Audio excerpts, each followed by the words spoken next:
I was robbed by a homeless man. Story time. When I was in college, I used to live in a dorm room and I had to walk to school. And I didn't mind because they were so close, but to get to the school from the dorm room, you had to walk through a park. And inside this park was a homeless man, and he didn't really bother anyone. He was always kind of just sitting there on the ground with an empty cup next to him. So every time I would walk by, I would give him whatever change I had in my pocket, whether it would be 50 cents or $5.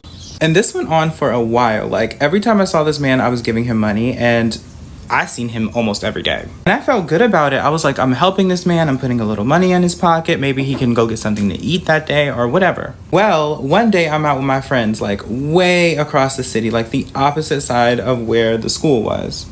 And this side of town was super rich, super bougie. We couldn't afford any of the stores except for the thrift store. And that's where we went. To the thrift store. And we went to the thrift store on the rich side of town because the brands inside the store were a lot better. People would just donate higher end things in rich areas. And our poor selves were definitely going to take advantage of that. But anyways, after we get done shopping, we go outside and across the street is this super fancy restaurant I couldn't even dare to eat at. And my friend who I was with at the time looks over and she goes, "Isn't that the homeless man from the park?" I look over and it was him coming out the restaurant dressed super fancy. In my head, I'm like, he either just had a major come up or he's pretending to be homeless. And my friend was like, you know what? Let's walk past him to get a better look just to make sure it was him, because I really didn't want to believe that it was that homeless man.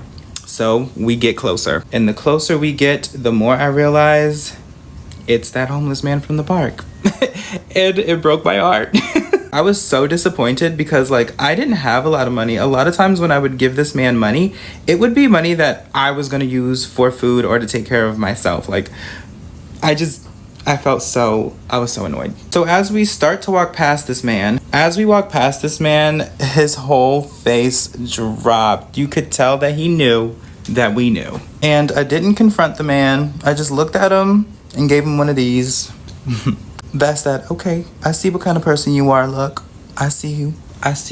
And the next time I had to walk through that park, there was no more man. I had not seen him again since that day.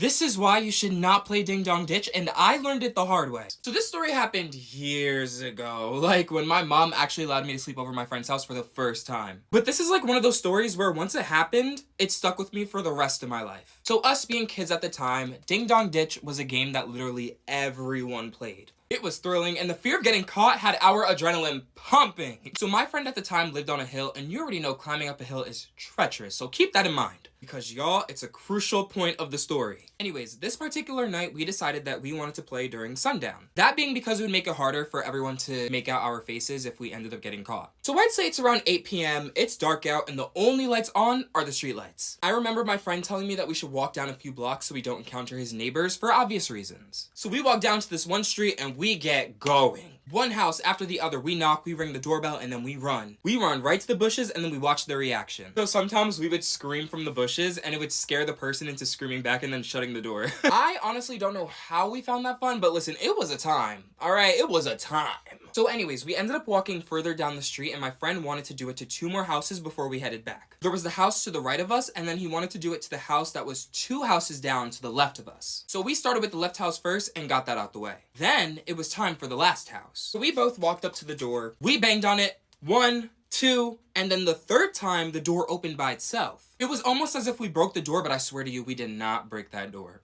So my friend and I, we look at each other, we both start laughing, and then I shut the door and I scream, "Sorry!"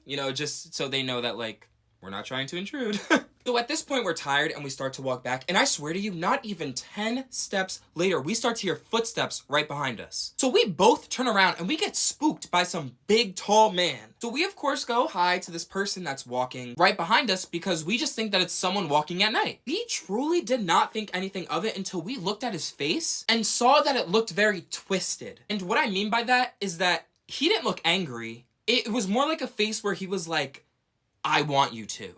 It was very weird if you know what I mean. So y'all, not even a second later, this man reveals to us that he's holding this hefty ass wrench. And tell me why he immediately throws it at us. So I'm gonna try to show y'all my scar. Listen, this happened years ago, so it like cleared up a little bit, but so before it used to be bigger, but it ended up hitting me and I was like bleeding out.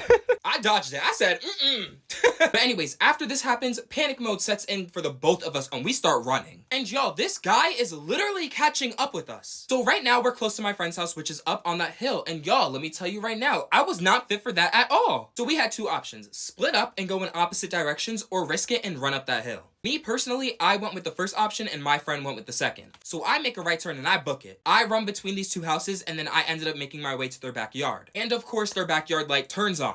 So at this point I'm like, you know what? Okay, I'm dead. You know what? I had fun, but it's time for me to go.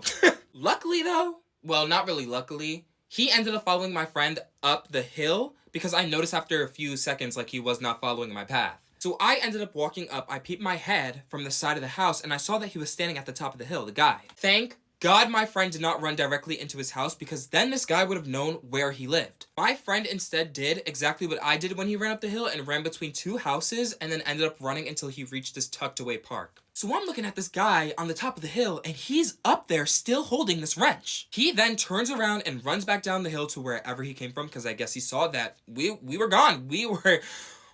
you're not catching us. So after a while, I run up the hill and I start screaming for my friend. And as soon as he came back to where I was, we ran into that house. We locked the doors and we ended up telling his mom exactly what happened, because at this point, I have a bloody arm. Fast forward the next day, his mom drove us down to the house with the door that opened on the third bang, just to see who owned it, because if it was the guy that was chasing us, his mom was gonna call the cops and that man was gonna go to jail. But the owner of the house ended up being just some old man, so we have no idea where this guy came from. All I know is that guy is definitely still out there with his wrench, and I hope he has not used it on anyone. Craziest thing just happened to me at the gas station. I don't even know how I keep putting myself in these situations. I had 25 miles left on my car. I was like, all right, I'm gonna go get some gas. I got some cash on me. I can pay cash. It'll be a little bit cheaper. I park at the gas station, walk in. I'm ready to pay for my gas. There's a long line. I look at the cashier. This person's got some long, at least down to their shoulders, just this long, shiny, really bright blue hair. And I hear the cashier complaining, really loudly about their life to this customer.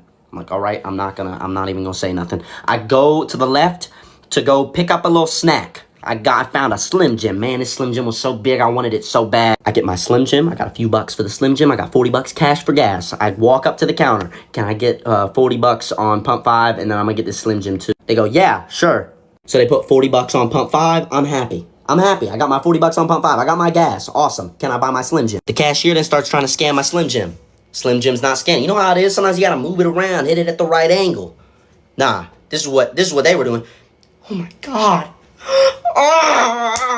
He starts punching my Slim Jim. Why are you punching my meat? What? That ain't even the worst part. I could tell they're having a bad day. I could tell they were having a bad day. I didn't want to say anything, but this person is beating the absolute shit out of my Slim Jim. Okay? So I look at him and I go, listen, dude, it's okay. I don't even need the Slim Jim. I'll just go get my gas. I'll leave. It's okay. And they go, I'm not a dude. Get out. Get out. Oh my God, I didn't know. I'm sorry. I just wanted a Slim Jim. I didn't know. So I left, okay? And as I'm walking out, all I'm hearing is, oh my God, what? I didn't even get my Slim Jim. I just wanted a Slim Jim.